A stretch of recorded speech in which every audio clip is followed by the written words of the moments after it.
Halo teman-teman, mohon maaf apabila saya jarang sekali mengupload video.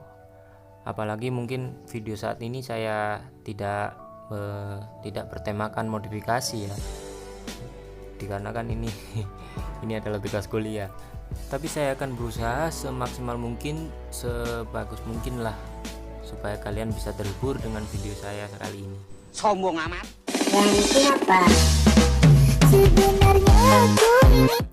Kenapa jadi TikTok anjay? Oke, putar intronya.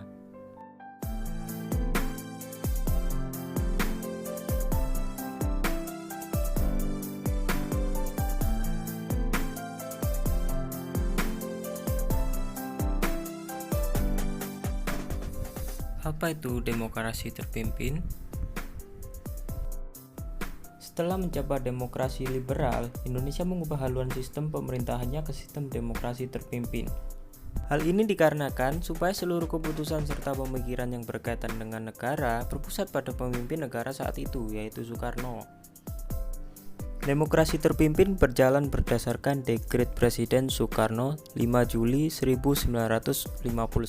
Paham demokrasi ini berdasarkan paham kerakyatan yang dipimpin oleh hikmat kebijaksanaan dalam permusyawaratan perwakilan atau terdapat dalam sila keempat dari Pancasila. Menetapkan Undang-Undang Dasar 1945 berlaku lagi. Kabinet Kerja yang dilantik pada 10 Juli 1999, kabinet ini memiliki program kerja yang disebut TRI program yang meliputi masalah-masalah sandang pangan, keamanan dalam negara, dan pengembalian Irian Barat. Berikut merupakan beberapa kebijakan dalam negeri. Jika kurang tambahan waktu, teman-teman dapat menjeda videonya beberapa saat dan dapat menontonnya lagi jika sudah membacanya.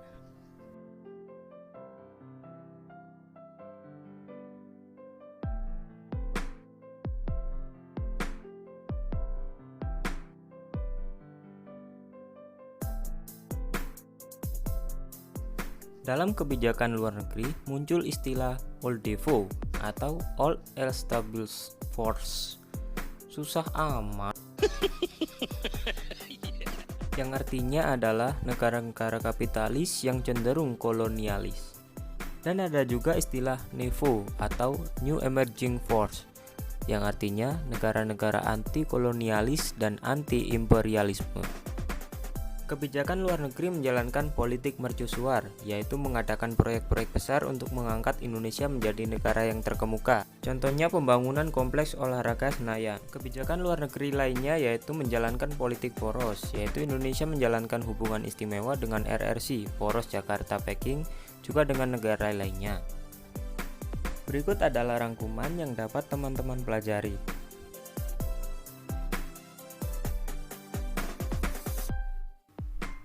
Eits, ternyata ada peristiwa penting loh di masa demokrasi terpimpin.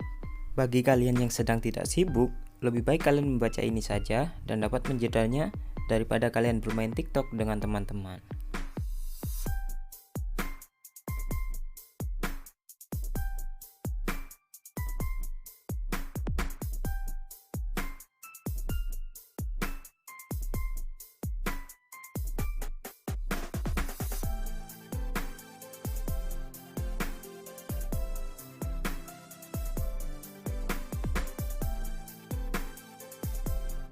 Dan ini adalah ekonomi pada masa demokrasi terpimpin.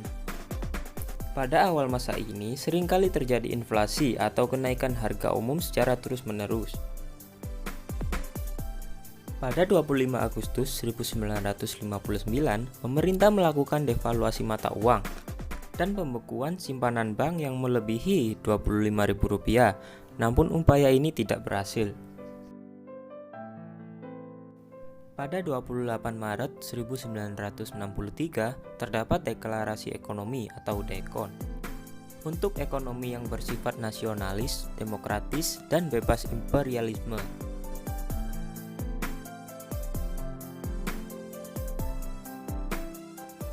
Terdapat sistem etatisme, yaitu semua hal diatur dan dikuasai pemerintah, dan pemerintah banyak mengabaikan prinsip dasar ekonomi. Pada saat itu anggaran terus meningkat, pencetakan uang baru tanpa perhitungan yang matang, dan akhirnya inflasi semakin parah.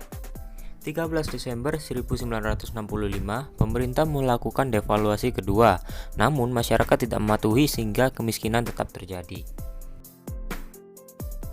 Masalah-masalah yang timbul diantaranya yaitu 1. Proyek mercusuar, 2. Ekspor menurun dan impor terhambat, 3. Konfrontasi politik.